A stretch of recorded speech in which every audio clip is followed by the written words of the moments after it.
Tentando evitar o flagrante, o homem armado entra em conveniência de posto de combustíveis e muda a posição das câmeras para não ser filmado. Ele arrombou um cofre e saiu do local levando cerca de R$5.000 em dinheiro.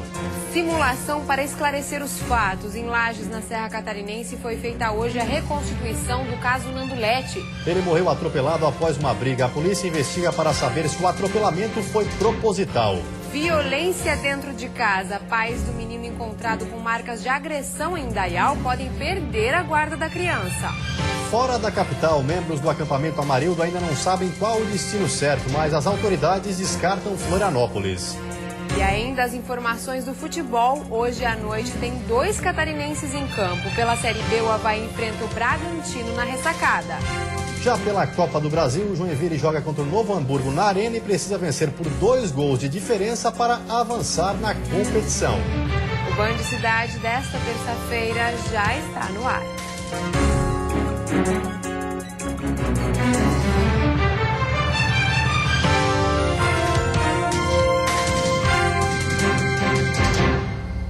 Olá, boa noite. Boa noite. Foi realizada hoje em Lages a reconstituição do caso Nandulete. O homem de 60 anos foi vítima de um acidente num posto de combustíveis e acabou morrendo. Agora a polícia quer saber se o atropelamento foi proposital. Júlio Otávio Búrico, conhecido como Nescau, participou da reconstituição que foi realizada no local do crime, um posto de combustível localizado no centro de Lages. Ele é acusado de atropelar que morreu vítima de traumatismo craniano. O policiamento foi reforçado no local. Júlio saiu com o colete à prova de balas para participar da simulação que reuniu muitos curiosos. A família do acusado também assistiu à reprodução. Toda a reprodução simulada dos fatos foi feita com base nos depoimentos das testemunhas e do réu a pedido do advogado do acusado. A gente não tem uma câmera que efetivamente registrou o atropelamento em si. E a gente não sabia que lado que a vítima veio, se a vítima veio de encontro ao carro, se a vítima estava fugindo do carro, que é onde a gente procurou resolver nessa reconstituição, né? Na reprodução, o delegado que cuida do caso ouviu as versões das testemunhas e do acusado. Todas elas foram simuladas para tentar entender se o atropelamento foi proposital ou não. Há uma série de questões para ser discutidas juridicamente durante o julgamento, nas teses de defesa e acusação, que talvez essa reprodução simulada dos fatos possa contribuir para deixar mais claro o que efetivamente aconteceu. Nas imagens filmadas no dia do crime, Nandulete aparece primeiro sendo agredido por Nescau dentro do posto e depois sendo atropelado. Nescau aparece de blusa listrada. Hoje, segundo o delegado, nas versões ditas pelas testemunhas e pelo réu, há divergências. Basicamente, 2 divergências que eu considero importantes. Uma que menciona a vítima se dirigindo espontaneamente em direção ao carro e uma outra que diz que não, que quando ele girou ele foi surpreendido pelo carro. Isso realmente gera uma diferença muito grande em matéria de responsabilidade. A reprodução deve ser usada na primeira audiência do caso, que vai acontecer na próxima sexta-feira. Desde o dia do crime, Nescau está detido no presídio regional de Lages. Um assalto a um posto de combustíveis nessa madrugada chamou a atenção em Joinville. O criminoso que aparece nas imagens do circuito de câmeras parecia conhecer muito bem o local. O assalto foi durante a madrugada, quando o posto de combustíveis já estava fechado. Um homem de jaqueta e boné chega e rende o vigilante. O que mais chama a atenção é que ele parece conhecer bem o local. Do lado de fora, ele desvia uma das câmeras e depois vai para os fundos, onde cerra as grades da janela para entrar no depósito. Observe que ele entra de costas e imediatamente cobre a câmera. Ao entrar na sala ao lado, ele se dirige a mais uma câmera e a cobre com um pedaço de papelão. Nesse momento, é possível ver um pouco do rosto dele. A ousadia foi tamanha que um cofre que estava embutido na parede foi arrancado. A parede ao lado também foi quebrada para que ele tivesse acesso a esse cofre maior que foi arrombado. Cerca de R$5.000 em dinheiro foram levados no assalto. Pelo estrago causado e pela força usada para arrancar um dos cofres e arrombar o outro, a suspeita é que mais pessoas tenham invadido o setor administrativo do posto. Por um indivíduo moreno, que estava portando um 38, e esse indivíduo roubou do vigilante R$200, que era pessoal do vigilante, e outros R$4.000 que pertenciam ao posto de combustível. E o vigilante ele percebeu que haviam outros indivíduos também juntos no assalto, mas que ele visualizou foi só esse indivíduo, porque ele foi amarrado e colocado no banheiro do estabelecimento. Existe ainda a suspeita que algum ex-funcionário tenha ligação com o assalto, devido às características do crime. O assaltante que entrou parecia conhecer a posição das câmeras. Com medo, o gerente do posto e o vigilante preferiram preservar a imagem e não gravaram a entrevista. Cerca de 900 alunos ficaram sem aula nesta terça-feira em Joinville. O motivo foi o furto das torneiras da escola. As aulas foram suspensas pela direção depois que a equipe de limpeza da Escola de Educação Básica Dr. Paulo Medeiros encontrou parte da unidade alagada. O furto de torneiras e fios de cobre ocorreu durante o feriadão. A direção da escola fará uma lista com tudo que foi furtado e enviará à Gerência de Educação de Joinville. Por causa do alagamento, cerca de 900 alunos não puderam ter aula hoje na unidade. E depois do intervalo, o casal acusado de agredir o filho de 1 ano pode perder a guarda da criança. Desde domingo, o menino está internado. E ainda, homem que mora há 2 anos em um hospital de Joinville foi rebatizado e deve ser encaminhado a um novo lar.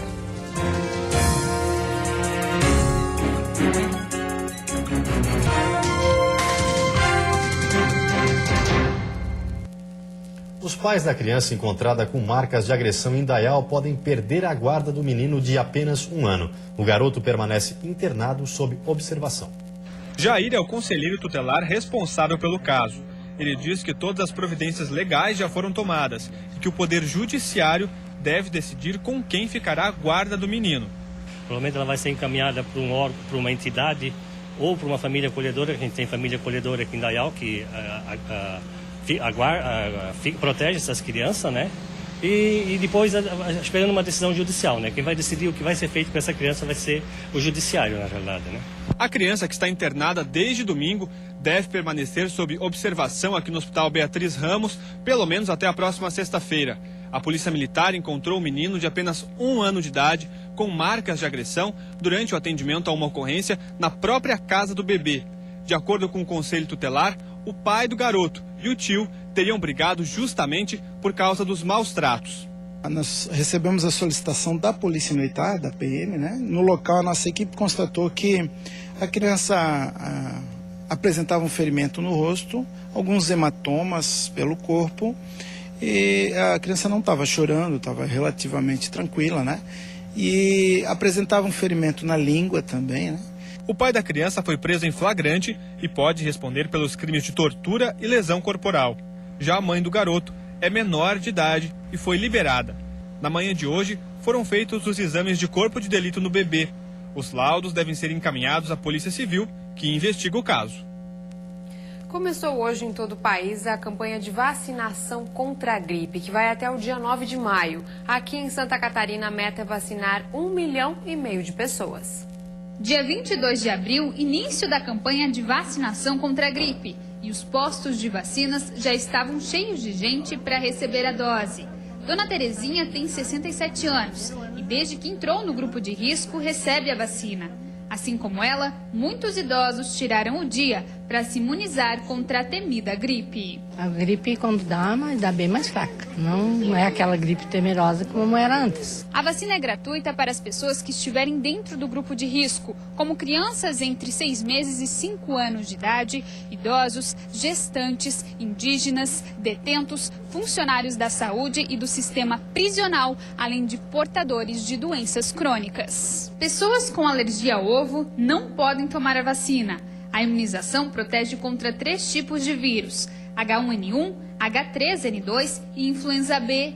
A dose é aplicada sempre antes do inverno, pois leva de 15 a 20 dias para fazer efeito. Só no ano passado, mais de 100 pessoas contraíram o vírus H1N1 em Santa Catarina. O que a vacina previne são as causas graves da doença, os internamentos e o óbito por causa da gripe, né? Então, a pneumonia, a insuficiência respiratória é isso que leva, né, ao óbito e aos internamentos. Então, a gente, pelos estudos, né, reduz em até 80% a 85% a taxa de internamento e de óbito por pneumonia. Esse é o primeiro ano que Lavínia vai receber a vacina.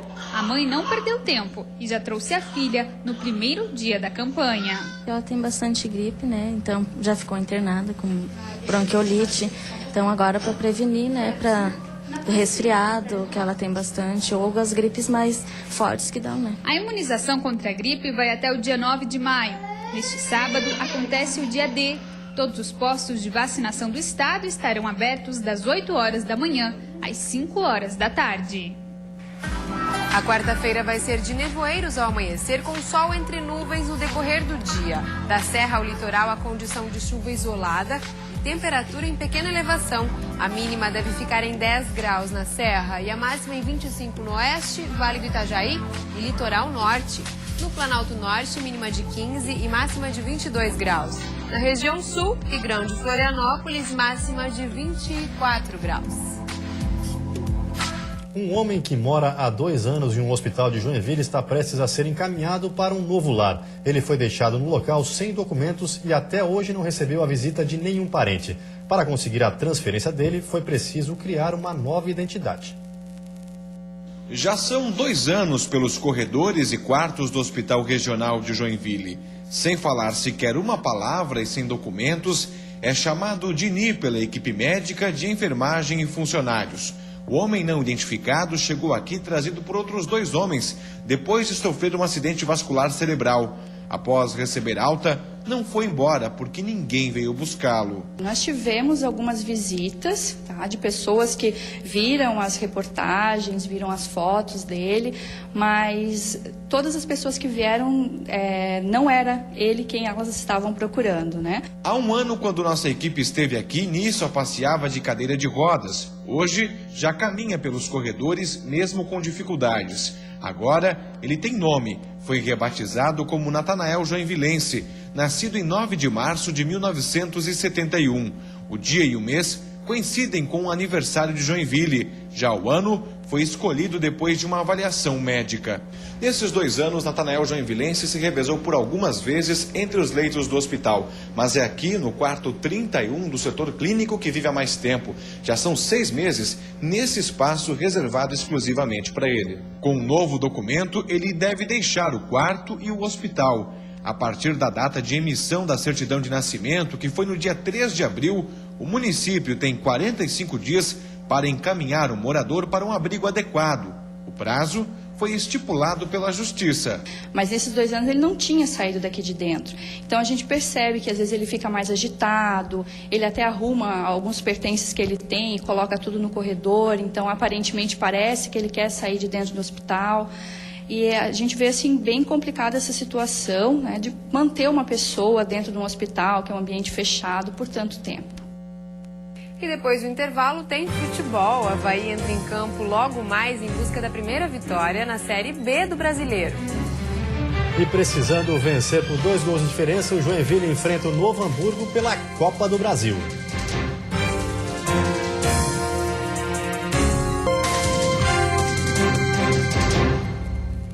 Uma pesquisa feita no estado revela que as mães de Santa Catarina podem esperar presentes mais caros nesse ano. Os filhos devem gastar 24% a mais nesse Dia das Mães. Vendas. O gasto médio, que no ano passado era de R$ 151, passa para R$ 188.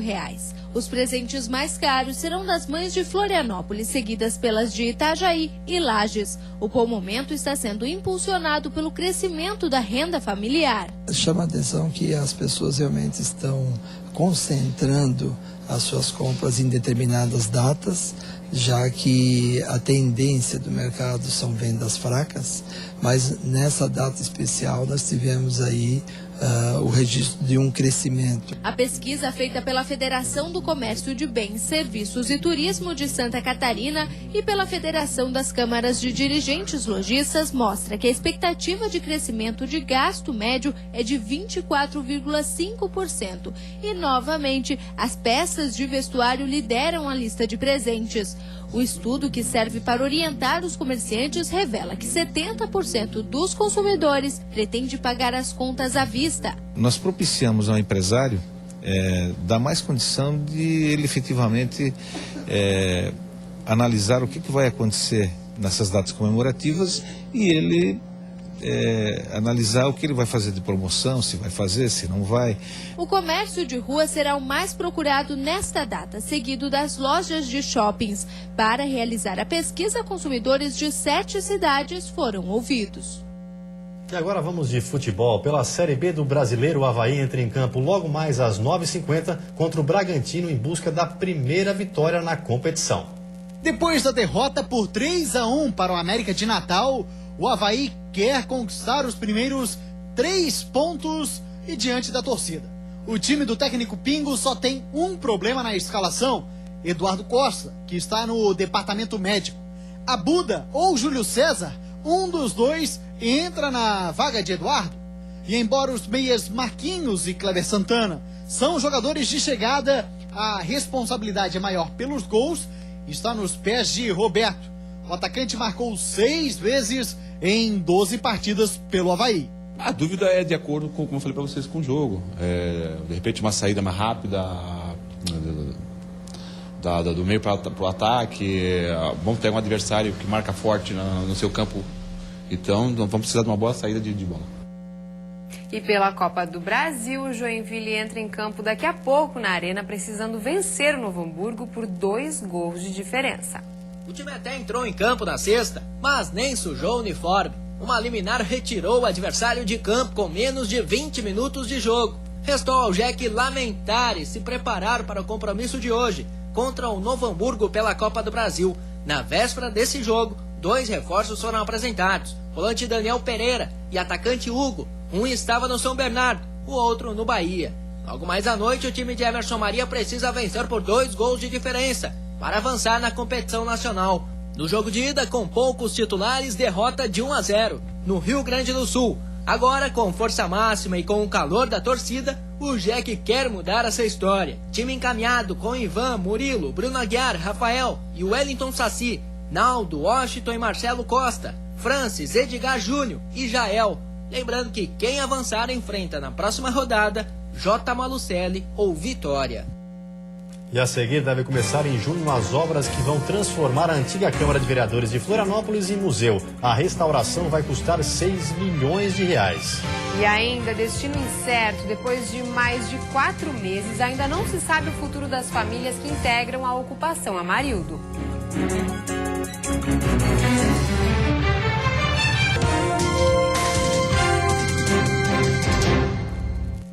O pré-candidato à presidência Eduardo Campos esteve hoje em Santa Catarina. Ele participou de um encontro em Florianópolis e depois seguiu para Chapecó. Essa é a primeira vez que o político visita o estado como pré-candidato à presidência pelo PSB. Em Florianópolis, ele participou de um almoço-debate com empresários. No encontro, Eduardo Campos falou sobre as perspectivas da economia brasileira e sobre o programa de governo para o país. Ainda hoje, o ex-governador de Pernambuco cumpre a agenda em Chapecó. O pré-candidato pretende visitar os 200 maiores municípios do Brasil antes do início oficial da campanha eleitoral. Campos renunciou ao cargo de governador na última semana. Natural de Recife, Eduardo Campos é economista e atual presidente do Partido Socialista Brasileiro. Foi secretário da Fazenda e ministro de Ciências e Tecnologia do governo Lula. Campos oficializou sua pré-candidatura à presidência da República e da vice da chapa a ex-senadora Marina Silva, também do PSB, no último dia 14. Uma reunião esta semana deverá decidir para onde os integrantes da ocupação Amarildo vão ser transferidos. O movimento, que começou com cerca de 450 famílias, agora conta com aproximadamente 150. O prazo de 6 meses para a saída dos integrantes da ocupação Amarildo da comunidade de Maciambu, em Palhoça, está longe de terminar. Mas desde o começo, a ida dos invasores ao município não agradou os moradores e nem a prefeitura. Agora, a proprietária do terreno aguarda a reintegração de posse. Uma reunião marcada para esta semana com o Ministério Público Federal, INCRA, município e estado deve definir uma solução. A ideia é encontrar um local definitivo, um assentamento regularizado. Foram oferecidas algumas áreas, entre elas um terreno em Canoinhas, no norte do estado. Mas a opção não foi aceita pelos integrantes da ocupação. A Secretaria de Assistência Social de Florianópolis descarta a hipótese de encontrar um lugar aqui na capital. até porque aqui em Florianópolis não existe qualquer condição de estar assentando essas pessoas. Isso porque já existe um plano habitacional, pessoas da cidade inscritas há bastante tempo. O processo na Justiça Agrária terminou no dia 14 de abril, quando a ocupação cumpriu o acordo judicial e saiu do terreno às margens da SC 401 em Florianópolis. O juiz aguarda a conclusão dos relatórios da polícia para saber quais crimes foram cometidos pelos invasores, se houve dano ambiental na área em que estavam e quanto isso custou aos cofres públicos. Haverá uma ação penal, se for movida pelo Ministério Público, que tem o seu trâmite normal e, ao final, uma sentença que pode ou não condená-los. Todo o processo envolvendo os integrantes da ocupação começou no fim do ano passado, quando eles invadiram um terreno na SC 401 em Florianópolis. A ocupação durou 4 meses. Em abril, foram deslocados provisoriamente para a comunidade do Maciambu, em Palhoça. Como a área, segundo a FUNAI, é de demarcação indígena, os ocupantes voltaram à capital e invadiram um terreno no bairro do Rio Vermelho. A invasão desagradou os moradores e houve tumulto. A polícia militar foi chamada e precisou usar bombas de efeito moral, bala de borracha e spray de pimenta para controlar a situação. Os integrantes da ocupação decidiram então voltar ao terreno em Palhoça. O sistema de inteligência do Estado e da Polícia Militar particularmente está monitorando a cada instante esse movimento, né? E quaisquer outros movimentos que porventura possam ocorrer durante esse período.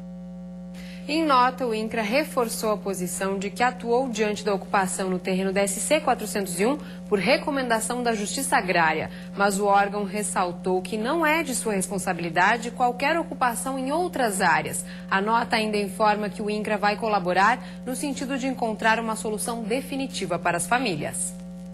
E depois de ter sido interditado pelo Ministério Público Estadual 2 vezes, um prédio histórico da capital deve ser restaurado. A Casa de Câmara e Cadeia, tombada pelo patrimônio histórico, deve se transformar em museu.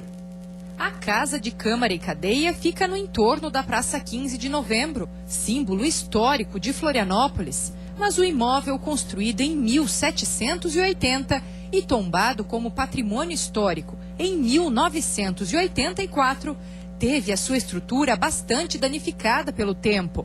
Por dentro, é possível ver que a casa está completamente deteriorada. Faz a cultura da cidade, né? Isso tem que ser restaurado de novo. O prédio histórico, eu acho que realmente tem que ser reformado. O governo municipal tem a obrigação moral, obrigação legal e moral de manter o patrimônio revitalizado. No andar de baixo ficavam as celas dos presos e no piso superior, os legisladores do município criaram e aprovaram leis até 2005, quando o prédio deixou de ser ocupado pela Câmara de Vereadores. A falta de manutenção levou o Ministério Público Estadual a interditar o local em 2007. Uma reforma chegou a ser licitada em 2010, mas suspeitas de fraude levaram o MPE a responsabilizar criminalmente os envolvidos. 7 pessoas foram indiciadas por improbidade administrativa e, mais uma vez, em 2012, o espaço foi lacrado. Agora, a Prefeitura pretende dar um novo destino à Casa de Câmara e Cadeia. Até o final de abril, isso já deve estar para licitação na rua. De acordo com o cronograma, as obras devem iniciar em junho e levarão 1 ano e meio para ficarem prontas. A restauração vai custar R$6,5 milhões de reais em recursos federais e municipais. A proposta é reabrir um museu nos 870 metros quadrados do local. O conceito que a gente tem para esse museu é que ele venha contando desde a nossa pré-história, então antes da chegada dos homens brancos, digamos assim, à cidade, né, ao município, e até os dias de hoje.